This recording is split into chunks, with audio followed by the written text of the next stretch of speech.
I'm gonna start now because I have only 27 minutes. Yes. And a quick, is it recording the? Thank you. The quick backstory is that I was always interested in education as a whole, in every aspect of it, but I realized in my mind that if something is going to be effective, the policy, for me at least, is the way to go, because while the pedagogical methods can affect individuals, but policy making actually affects the whole system. So it nudges the direction into the way that is desirable, if talking in futures language. So that's why I was interested in that, and also I was interested in futures thinking as well. So combining these, I arrived at this by actually seeing your topic with your research group and the data available. I arrived at this topic that I would analyze the surveys of the scenarios and essays that teachers have written about their vision about teaching in 2050, and compare it to a policy document issued by the University of Helsinki in collaboration with many stakeholders and other universities about teacher education in 2050. And you might say, well, that's teacher education. These are teachers about education in general, so how can you connect that? We will get to that when we're discussing the data. So, these are my research questions. I'm going to start with that because then I'm going to explain the concepts that I needed to read about and search about to be able to write this thesis. So first of all, since our lens is the themes available in the policy document, Teacher Education 2050, so the first thing is to answer this question based on the document, and this is really easy because they have outlined the themes themselves. And I'm going to explain about the policy document later, so don't worry, I have the screenshot and everything. So, the first question is that we need to identify the themes, describe them a little bit, nuances and stuff, so we know what lenses we are looking through when looking at the teacher's essays. So then we were going to analyze the teacher's essays, and we agreed on in-service teachers because I remembered and checked all the emails that we sent to each other, and we agreed between pre-service and in-service. We said maybe we focus on the in-service teacher because they have had experiences, and we analyzed their futures vision through these themes like digitalization, well-being and stuff.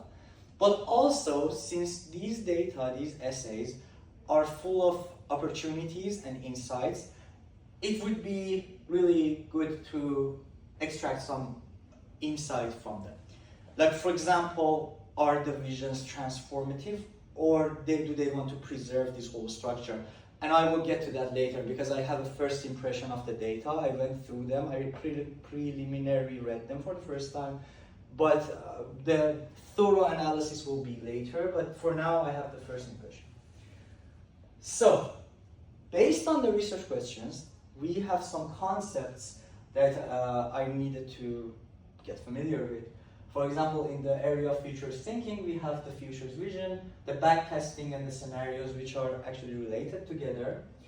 So backtesting is when you have a vision and you start coming to the present time to see which developments happen, which is actually happening also in the essays data and also in the policy document. At first I didn't realize that, but when I read that, I saw that those themes that I thought were unrelated were actually the developments, and we'll get to that later, but it was exciting for me. So the themes of the policy document, the vision, was about eco-crisis, the general theme, because it had specific elements, but we're focusing on the general theme. So eco-crisis, which is about environment, well-being, safety, diversity, and digitalization were the main themes, goals and visions for the Teacher Education 2050. And we have professional agency, because this is really related, as Antti and Verpanen have demonstrated in their article, that teachers are not mere passive receiver of the policy. They actually enact on it. They actually enact on it based on the environment, and they actually enact on it with temporal elements in mind. So we have agents in the past, in the present, and in the future, which we want to focus on the agents in the future as well, because nowadays we only focus on the agency in the present and past. So these are the key concepts. I'm sorry, I'm talking fast because I don't have much time. But if you have any question, you're welcome to ask during the presentation. If any like vague thing ambiguity exists. So this was we're getting to the data. This was how the data gathered. It was a link, a website that you could click on the link and open. I don't know it's not a Google form. It's not regular forms, but it was nice. So this is the consent form, and this is the this is the gender. So man, woman, neither. And this is here they put the title of their position. Are they didactico, as they would say, teacher trainer, or either are they subject teachers, or are they student teachers to be teachers in the future? And the subjects that teach. So I just wanted to have the feel of the form that they. And this is some kind of automatic translation. Yeah, it's because your English version didn't open; it was expired. So I opened the Finnish version in Chrome, and it was translated by Google Translate. I hope the formulation was not sexual. When asking about the children. I was a bit nervous about my English. Okay. So let's get to the contextual information about the respondents, so you get the feeling. So we had many options on teaching experience levels, but other options were non-existent between the teachers. So I only provided the existent parts. So we had 4 participants with between 1 and 2 years experience. We had 10 with 3 to 10 years, and we had 4 participants with 10 to 20. We didn't have anyone more than 20 years, and they were number coded. So this was code 7, this was code 6, this was code 5, and we had, I think, 2 of our participants, which I did not include here, were from pre-service, so they had less than 1 year experience. And here you can see the numbers: teacher trainers, didactico, 5 from 20, subject teachers 11, pre-service students 3, and there was an option called other, MU, but I didn't know, there was no information on what that meant. Maybe I can ask you later, which is that one individual that is not in these categories. I think you might want to exclude. I might want and to also, exclude that, also maybe the teacher trainers. Okay. You might exclude, then it would be easier for you Subject to teachers. say that they all were subject teachers, or also maybe pre-service students. Because I mean, you one of the don't have to pre-service- analyze them all. No. I looked at them preliminary, but one of these pre-service students had 1 or 2 years experience, so I can include that person in the analysis, but I can also include other ones. So these are the subjects. The number of people have subjects. Math and chemistry were the most, like 8 people. Physics were 6. Biology was 3. Geography was, I think, 2. And there were other subjects: information technology, environmental studies, and I think, technology. Another one wrote technology, but I think it's close to information technology. So the diversity is there, but there is no humanities except, I don't know if you count geography as humanities. In my country, we count it as humanities.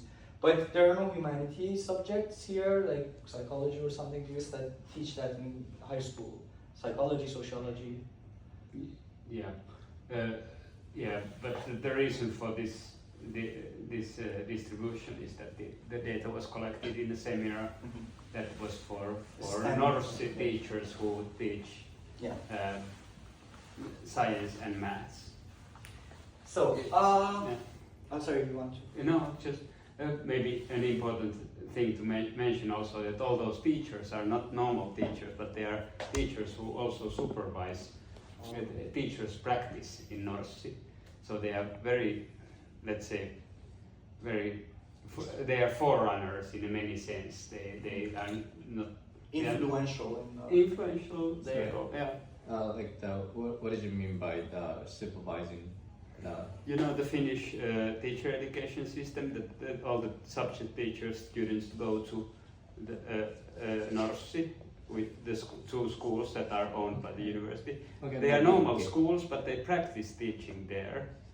So Is these this, respondents, Alice okay. respondents, are the teachers who work Okay, in those okay. schools. So they, most of the year they just teach the students, but during these teacher practice periods, they also supervise teachers, the pre-service teachers. Okay. Yeah, and give feedback on their teaching. Okay. So they are very interesting group of people. Yeah. So 2 questions were the main questions that we analyzed, because after this there was a survey, there was a questionnaire, multiple choice questionnaire about futures consciousness, but we wanted to stick to the surveys. So first is that I brought the exact question so you get the feeling of it. So you're working in 2050, if you're a teacher, if you're not, how would the classroom or society would look like? And the second question is that, okay, what developments have happened? But the thing is that I think, in my first impression, was that they happen to be similar in the answers. Not all of them, but some of the answers were similar. And it's no problem, we can use that interchangeably. If we see developments, we put it in the category. If we see visions, we put it in this category. But so the lens is the visions of the policy document. So even I can analyze the answers to this question through those lenses. So whether it's developments or whether it's just a vision, it doesn't matter, because the title of the theme is more important. So if it's about digitalization, whether it's a development or whether it's a vision, it can be there. Well done.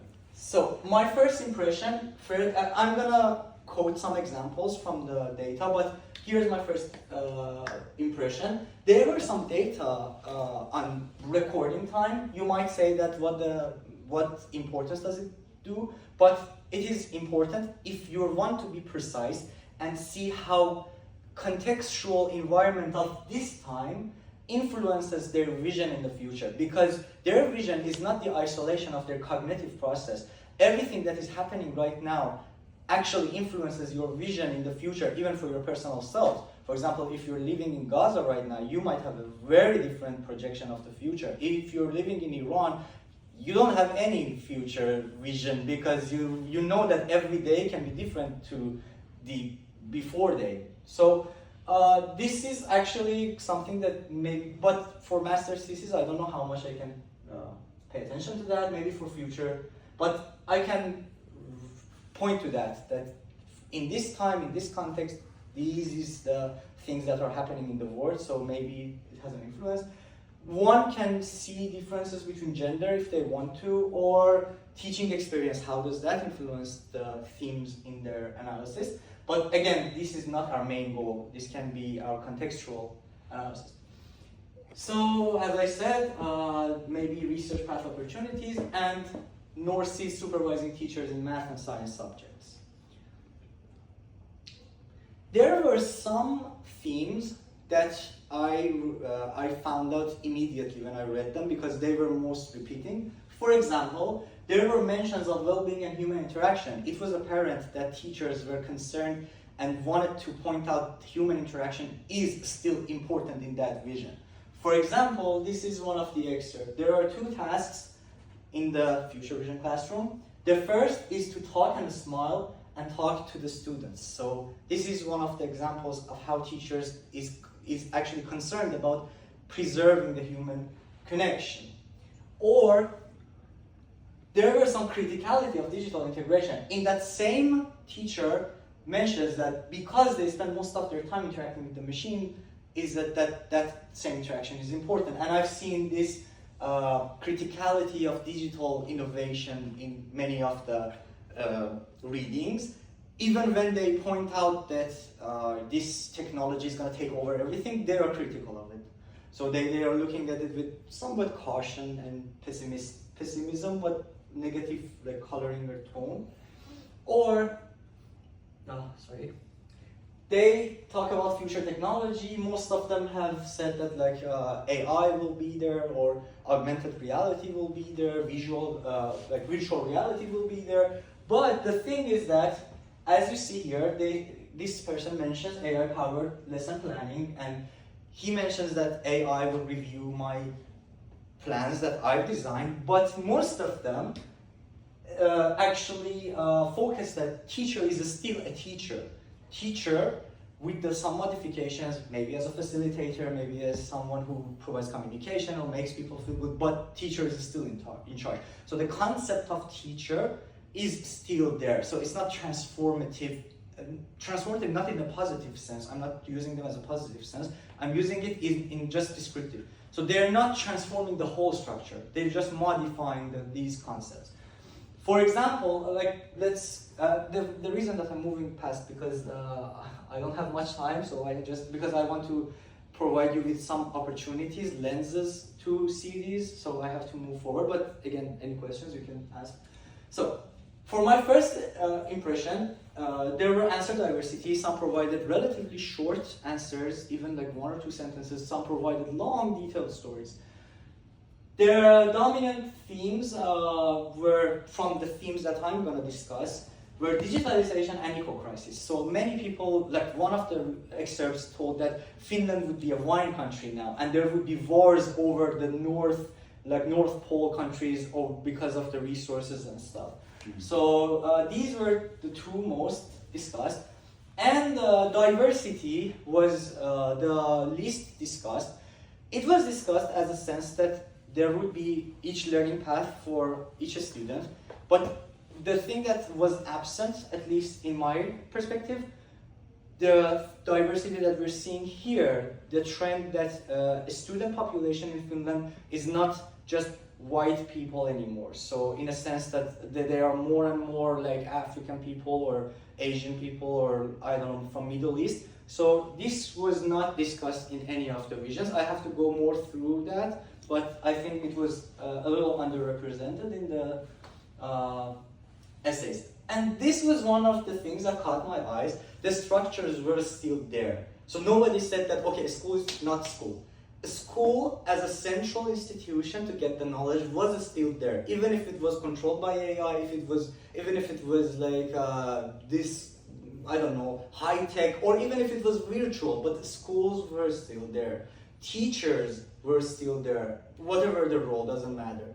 And there were also some stuff about education in nature. Somebody also actually predicted that with the ambient technology that we have, we would actually crave nature more. So we would study in the nature with calmness and stuff to get away from all this technology. So these are all some. I just wanted to give you a taste of what the data looks like. So through the literature, now we've been through the data. Through the literature, is everything okay there? Yes. Yeah, okay. So through the literature, I have found so many lenses, so many opportunities that I was really excited about, but I tried to control myself and focus through one lens. So one of the interesting ones was scenario types. This is a lens to analyze scenarios. So they provide, based on literature, several other categories and typologies, but the typology they offered was that you can see if a scenario is a predictive one, what will happen in the future. Forecasts means based on these trends. So if these trends continue, what will happen? Or what if scenarios, which means you provide them with the specific conditions and they have to predict what will happen in the future. Or is it explorative? Based on external factors, for example, weather, everything, or is it explorative based on strategic actions? Strategic actions, which means that I want to modify one internal factor or 2 internal factors and see what happens in the short-term future. These are long-term, these are short-term, more short-term. And normative, as I was talking about transformative or preserving, so normative means that I want to move toward one preferable vision of future. So would I be preserving this structure and improving it, or would I see this structure impeding the preferred vision, so I would be transforming the structure with the backcasting method? So this was one of the options of the lenses. Another one is that... Ali, by the way, sorry, I think I made a mistake with the clock. I mean, you have more time. I have until 3:45. Quarter past, yeah. I was talking... Sorry. Why did... I think it was perfect. Ichiro took 45 minutes and you also had 45 minutes. Okay, Right. okay, now. I'm sorry, I mean, Let's have a break. I thought we have to finish at past, but we don't. We have to 3:45. Exactly. I thought you won the final quarter for yourself or something. No, sorry, my Yeah. So please, Yeah, you still have like 20 minutes, Okay, good. so So- we even get to discuss. This is perfect. Thank you. Yeah. But I will want to have like 10 minutes to discuss with Yes. each other. I don't have any specific problems, but I would want your feedback to see how I'm doing and like everything. So there is another lens which aims at the basic question of what do you mean by the future? You're saying futures of education, future. What does the future here represent? And they actually found that there are 4 levels of this meaning in educational discourse. Education in the future refers to how would education look like in the future, which I think the essays are mostly pointing in that direction. But we can find evidence and traces of other things as well. For example, education to adapt is that futures have some aspects, for example, global warming, war and stuff, or competencies, where you have heard much about competencies in the 21st, 22nd century or something. So job market is changing, everything is changing, we have to adapt for that future. And when you progress toward the end, the criticality increases.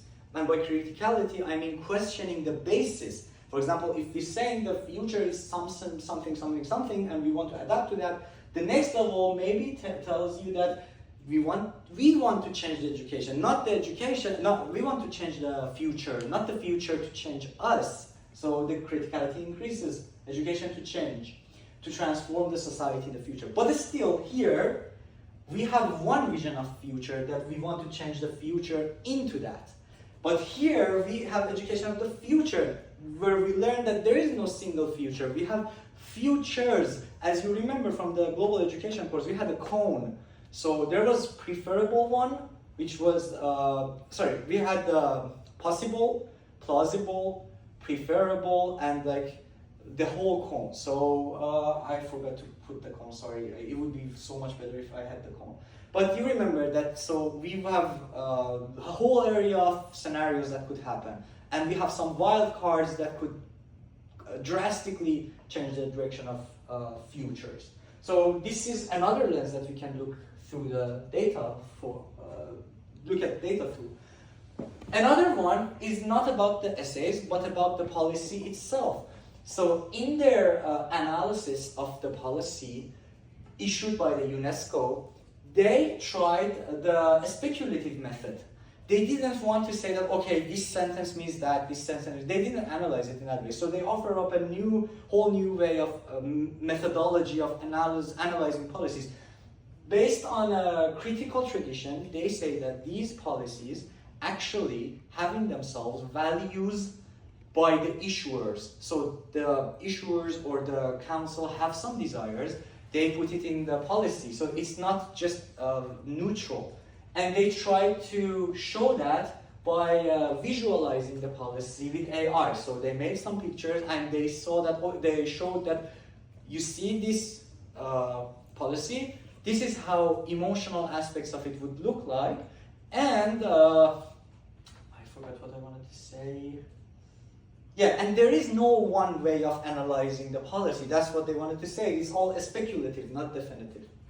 So it's a nice innovation in analyzing policies. And as I talked about teacher agency in shaping futures and how it would be important also to analyze how much teachers feel agency in changing the shape of the futures of education, and how are they using the environment to utilize that agency. So these are all the lens, and this one was an important one, Anthropocene. So Anthropocene refers to the area in time that the human influence actually is more on the environment than environment's influence on itself. So before Industrial Revolution and all these developments, nature influenced itself through events and stuff. earthquakes, fires. But from some point in the history, which would be at the beginning of 20th century, I think, or at the end of 19th century, around a time around that, I don't remember the exact year. But many scientists started to say that we are going through Anthropocene context. Anthro, which means human beings. So we are actually seeing that human beings influence nature more than nature itself. So it causes some problems, and it actually drastically changes the direction of the future. So we can also see, for example, how do teachers refer to the futures? Do they actually recognize the futures, or do they point to the single future? Do they have a preferable one, or do they just extend this trend that is happening?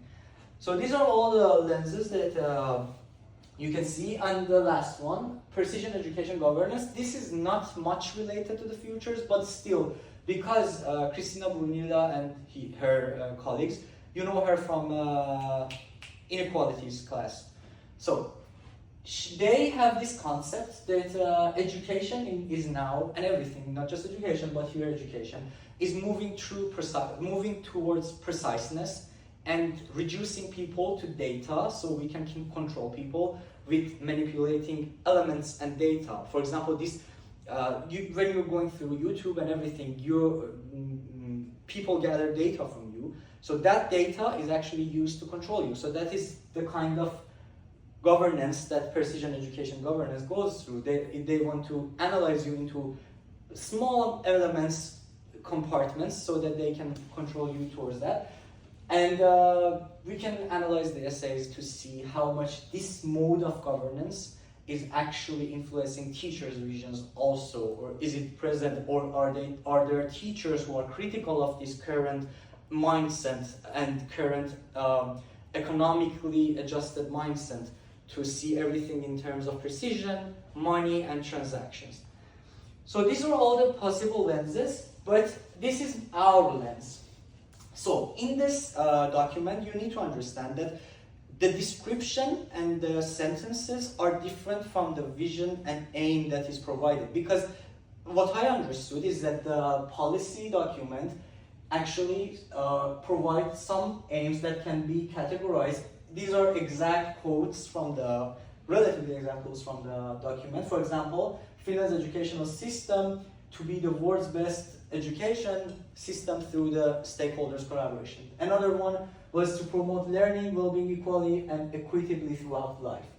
Or teachers develop a strong professionalism and professional agency through research-based. So these were all the aims, but these were like hopes more than aims, not the exact themes and visions. These are goals that will be reached through enacting on those aims. And one thing that was especially new for me in that document was that instead of focusing on the visions and describing those visions, it focused on how we can reach there. It was, at first I didn't understand. I remember our discussion that I was like, why does it not discuss that? It's unrelated. But then I realized these are actually developments that are needed to happen there. So the policy document itself actually backcasts on those visions. So it's an interesting example of that. So they say that, because this is not our aim, I will go through it quickly, but the first development is that you need to increase the attractiveness of the teaching profession through universities that are responsible for teacher education, to decrease the retention and increase the attractiveness of this profession. Then you would need to provide continuous expertise development for teachers through continuous research-based teacher education, and then local, global, and national institutions need to collaborate with each other. Notice my hands, because local and everything is vertical, and horizontal means every institution in the same level. They need to collaborate with themselves to, as the policy document also does, to make all this happen. And the leadership is also something that is important in reaching this vision. So, and now, finally, we get to the lens. So we decided to focus on the outer part of the vision. safety, eco-crisis, growing diversity, digitalization, and well-being. These are the aims, practices, and contextual factors. So I think the outer part is maybe the aims, but nevertheless, we decided to focus on the outer part. Maybe in the future research projects, we can actually move closer and look closer on the other aspects of this policy as well. Thank you. Thank you, Veli.